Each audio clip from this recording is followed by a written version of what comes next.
Welcome to the 7th episode of Voices of IIS, a space to learn about the wonderful people who work at IIS, explore fresh perspectives, and hopefully get inspired.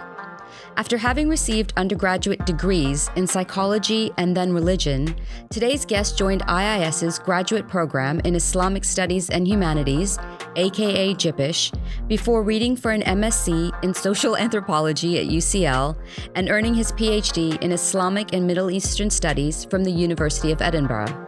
Dr. Fayaz Alibhai is currently a research associate at IIS, where he coordinates the work of the Ismaili Heritage Project.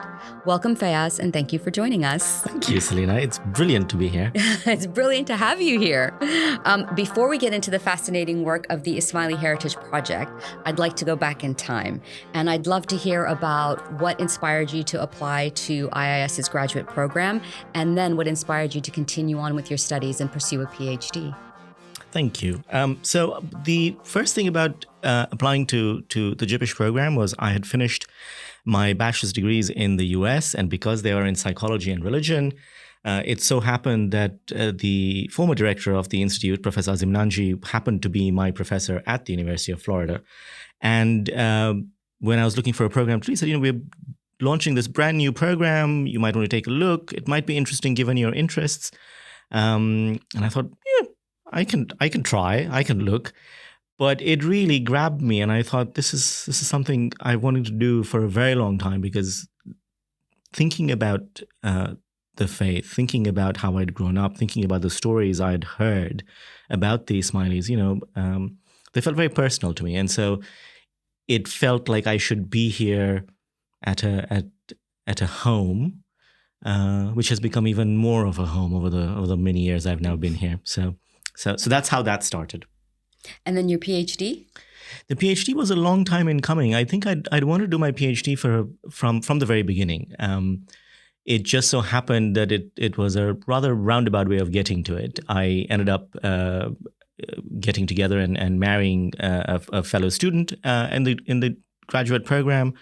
And then we ended up staying in London. And she did her PhD, and we decided it was an unwise thing for two parents, for two of us with a young child to be doing a PhD together. And so it made sense that I would do mine after she finished hers, which is what ended up happening. I was going to ask you about that, so I'm glad you mentioned, because not only did you come here and leave with having completed the graduate program in Islamic Studies and Humanities, but you met your lovely wife. I did, and we are apparently in a long line of traditions of students getting together and getting married and having kids together at the institute. So the institute does bring people together in all sorts of other ways. Yes, it does. Yes, it does. Well, thank you so much for sharing that. Let's switch gears. Let's talk about the Ismaili Heritage Project. And maybe you could speak a little bit about that for our audience who might not know anything about this really fascinating work that you're engaged in at the IIS. Thank you. The Ismaili Heritage Project is a three-way collaboration between the IIS here in London, the Arkan Trust for Culture in Geneva, and the Department of Jamaati Institutions, which represents the Jamaat, essentially, which is based in London. So it was set up and guided by key principles of our late Imam, the late Highness Prince Karim, who wanted us to do three things on the project. The first was to develop an encyclopedic database of sites. The second was to take pride in the symbols of Ismaili history. And the third was to validate Shii voices and understand the kinds of contributions we have made and continue to make to Islamic culture and civilization. And then over a decade since 2015, we have had amazing researchers who have worked on the project. And we have now identified over 1,750 sites across 59 countries around the world. Wow. Of these, we have now documented around 1,300 sites in 41 countries. And so this represents around 74% of our total universe of Ismaili heritage sites. And so, we had started off with the assumption, naively it turned out, that there were only 400 sites in total that were essentially spread out between North Africa, Egypt, Iran, and Syria. And of course, equally naively, that these were essentially limited to the Fatimid and Alamut periods. Mm-hmm. But when we went back to the guidance that we had received from the late Imam, we realized that his vision for the project was much larger, that we needed to think about heritage in terms that were beyond the sort of monumental edifices of the community and its history, and that heritage was something that was continuing to be created. And so what did this mean for the way in which we understood our history? Because so much of it was still largely unknown. We've made great strides, of course, in the field of Ismaili studies, but the built heritage is something that we hadn't previously looked at. We've been mostly text-oriented.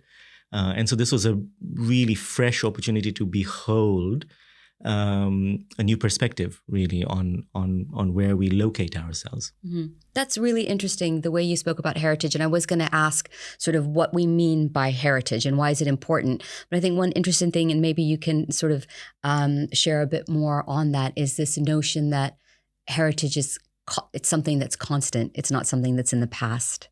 Right. Yeah. And so your universe expanded, your number of sites expanded. So yeah, speak to us a bit more about heritage. Yeah. So I think as I said, the initial thinking was, that heritage is really just about the past. And we very, very quickly realized that it was not about idolizing the past. It was really about understanding the past and using that as a lens to figure out who we were, what we were trying to do in the present. And in that way, then lay the foundations for situating and positioning ourselves better for the future. And so that's how we thought about it. And, it took a long time. It took about 6 months for these three institutions to be on the same page. The Imam often said, of course, that diversity was strength. He never said it was easy. And so these three institutions, when we got together, the first thing we did was to argue a lot. Because each of us brought with us not only our personal biases and ways of working, but also inadvertently and unconsciously represented the specific areas of expertise and comfort levels and positions that we brought. So IIS was mostly sort of research and texts. AKTC was buildings and monuments and preservation. And DJI, as it represented the Jamaat, was really about what does this mean for the community today? And can we have it yesterday? So these were the kinds of things we had to negotiate. And I have to say, it's been an incredibly gratifying process. It's bore its own fruit. Because the kinds of conversations we have now realized we would not have been able to have without these three institutions, each with its own particular skill set, bringing that to the table. And we couldn't have done it alone and individually. And that was the vision of the Imam. And I think it was brilliant. And it took you a while to arrive there. It took us a while to get there, yes. We often hear stories about the first, I think it was the Aga Khan Award for Architecture, where everyone was just locked in the room trying to figure out what this award meant and what is Islamic architecture and how do we even begin to talk about it. So it seems very similar when we talk about Ismaili heritage, that you were locked in a room and having these really interesting discussions about what we mean by this and how important it is. I mean, listen, it's also, I love this project. It excites me all the time that I hear you speak. So I want to hear from you what really excites you about this project. And then we're going to move on to something, you being able to paint a picture of sites you would love to visit. Okay. So I think one of the biggest things that excites me about this project is the sheer passion and dedication of the team of researchers we have. We've had quite a few over the years, and our current team includes Aftab Jalia, Mariam Razai, Sorbonne Mola Nazarov, Lisa Morgan, and we've had others in the past as well. And they come with an incredible diversity of academic backgrounds, as well as the kinds of detail and interest and curiosity that generates, the energy for the project. We also have an amazing team of TKN volunteers, the Time and Knowledge Nazrana volunteers, who are based in the US. And so they manage, the technical database-oriented stuff. And again, without them, we couldn't function in the way they do because they're responsible for, the aesthetics of the database, the day-to-day running of it, the backups, all of those sorts of things. And so the best thing about this is the quality of the team that has chosen to work on the project. And this is the research team. and the TKN team that manages the database. The second bit is something I've already mentioned, the conversations and the discussions that we have, and they get quite heated sometimes, but they're always in a very, in a spirit of creative tension and difference, and they're generative. So after we have done all of this, we really have a sense of where each of us is coming from institutionally and personally, and what that means for us in terms of making the project the best thing we can make it. And so that drive, it pushes all of us to just think harder and better and come up with something that we just couldn't have come up with, on our own. In terms of the sites I would like to visit, it's a really hard one because we learn so much on a daily basis. There's all sorts of new things that somebody comes up with all the time. And because we now have, over 1,300 sites that we have actually documented, you're beginning to see patterns around these sites, patterns that we hadn't expected to exist. And so, we often think of sites in Tajikistan being primarily sort of shrine-related and hyper-local shrines. But you have similar kinds of hyper-local shrines in places like Iran, for example. And so there's one site in Iran that we have documented that is believed. It's located around a tree that's believed to have been planted by Shah Khalilullah. And so this has become a place for visitation, for celebration, and for commemoration. And it's not just visited by Ismailis. It's visited by a larger group of Shia in the country.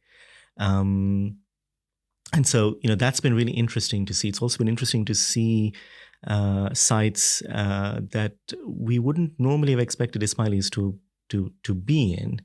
And so, conventionally at least. So, we have a huge number of sites in China. And again, these are not monumental edifices. They are local trees, stones, with ibex horns around a fountain sometimes. And again, so there's an overlap between the kinds of devotional culture that is part of these sites that you can begin to see across. So these are not peculiar to one region or another.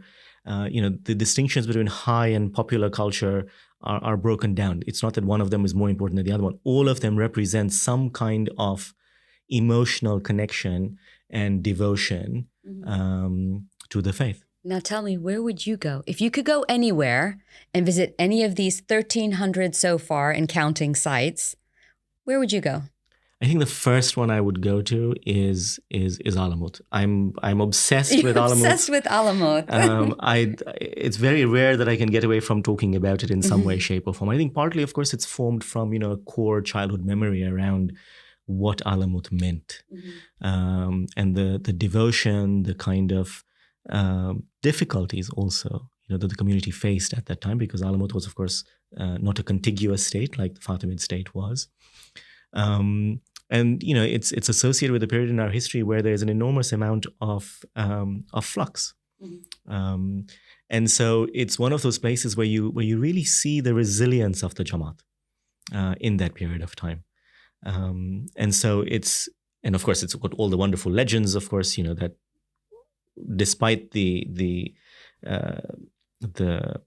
legends and the disabusement of those legends. So I'm putting it very badly, but there is a real sense of history. And I think you'd be hard to find an Ismaili who doesn't have some sort of emotional connection to it. I'm not Iranian, but it still feels like it belongs to me, that it's me. It's part of you. It's part of me. Yeah, it's part of your story. And you have notions, and again, you have these references and things that I grew up with, in the Ginans. That talk about Alamut, for example. And so it's been part of, I think, Ismaili memory in that sense, because of all of the monumental, important things that happened during that period of our history. So Alamut would definitely be the top of my list. They'd be at the top, yeah? And then after the obsession with Alamut, where would you go to next? It's really hard to tell because I feel like I'd be cheating on the other sites. It's like having a favorite child. A favorite child, oh my goodness. So, and of course, nobody has a favorite child. So I think Alamut, because it represents so much for me, would definitely be the only one. There are one or two others. There's a beautiful pool of water in Yamchun village in Tajikistan that is often used by women who are praying for children, for example. And so, this pool is closed off at certain times to allow women only to go and draw from the barakah of that site. And I haven't visited it, but I've seen pictures because we've documented the site. It's stunning. It's just the bluest blue, and it's really deep. So it's in this cave, and it's a pool that you kind of have to clamber over rocks and go in there. And because it's segregated, so the women go at a particular time, and then the men go at another time. And apparently it's successful. I think it's brilliant. And again, it's there's this element of nature and healing and water, which again I think I get very excited about. And again, you can see how this old idea in the Quran of the power of nature as being a sign of God. You can see it resonate in these places. You can sense why these sites were chosen in the absence, obviously, of an imam, not really visiting these places until the modern period, really. So it interests me how communities maintain their faith in the absence of the imam. And I think that's fascinating. And so this is one, very small area, but it's just stunning. And you have mentioned already, so we've spoken about the 1,300 sites, which is sort of this organic list that keeps on growing. And these sites, they span the globe, don't they? Yes. It's not just that they are located in North Africa or in the Middle East, or they span, don't they? Exactly. So was there something that was quite surprising to you? Perhaps a site maybe that the researchers came across, perhaps in Europe, perhaps in North America, perhaps somewhere where we might not actually think that we would find a heritage site. Yeah. So we have a really expansive definition of what constitutes an Ismaili heritage site. It's not about claiming to own these sites. It's just to say that there is a connection to these sites in some way, shape, or form. And given the late Imam's guidance around being encyclopedic in the way we understood this and comprehensive, one of the ones that was really surprising, and we had a lot of discussions around whether or not it constituted an Ismaili heritage site, and this is the Palace of Nations in Geneva. The Palace of Nations, of course, was the home of the League of Nations, and the League of Nations was presided over by Sir Sultan Muhammad Shah, the late 48th Imam of the Ismailis. And so, there is this connection of a world stage where the Imamate, the Ismailis, are making contributions to peace and bridge building. And so that's a huge thing. So it's not our site, but it's certainly a site where the Ismailis have participated in. And I think that's something for us to take pride in and to promote and to raise awareness about. And it's part of our broader narrative, isn't it? Yes. Right? Absolutely. Yeah. Whenever, for our listeners, if you run to Fayaz in the halls, if ever you're at the AKC, you're bound to have an amazing conversation with him about this. And we could probably spend days talking about sites. But for anybody who wants to learn more about the Ismaili Heritage Project, where could they do that? So they can do it on the IIS website. We now have a dedicated page on the IIS website, which is under the research section. So you can read all about the history of the project on that site. We've also started a new series called Sites and Stories.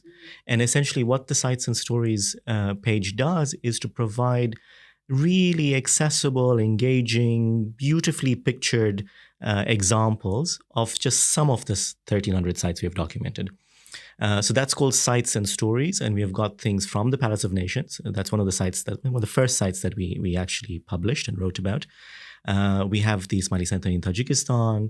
We have the Al-Lulua Mosque in Egypt. We have the Town Jamaat Khana in Nairobi, which was the former Dar Khana. And so there's a variety of these, including, a mosque in Tripoli in Libya. And so it's really fun, and they're beautiful pictures. And so again, you have a sense of the scale and range of the places in which, the Ismailis have had a presence. And so the IIS website definitely is the place to go for sites and stories. There's another series that we are planning to launch soon, which is called Sites and Studies. And Sites and Studies is essentially a really easy way for people who want to know more, hopefully having their interest piqued by sites and stories, that they can go to Sites and Studies and look at the primary source material, which again is not as difficult as people may think it is, because what we do is we provide a list of sources that is thematically arranged. And we say, look, these are the 4 sources that we have thematically arranged this time around. And we talk about why they're important to us. And you can then go and explore and learn a lot more at your own pace, and then get lost into a whole bunch of entry points that connects you to other aspects of the history and heritage and traditions of the Ismaili community. I mean, watch this space is what it sounds like. There's a lot of exciting things to come from Fayaz, from your team, from our team of volunteers, and everybody who's working on the Ismaili Heritage Project. So I'm looking forward to it, and I hope our audience is as well. And you're not going to believe this, but our time is up. Even though we could spend all day together, but I would like to offer a huge thank you to Dr. Fayaz Alibhai, our guest today, and it's been an absolute pleasure sharing this conversation with you. The pleasure is all mine. Thank you very much for having me. To our audience, thank you so much for spending your valuable time with us today. With so many podcasts out there, we really appreciate you choosing to spend your time with us. If you enjoyed the show, be sure to subscribe on Spotify or wherever you find your podcasts. That's it for today. I'm Selina, and this is Voices of IIS. Until next time, take care.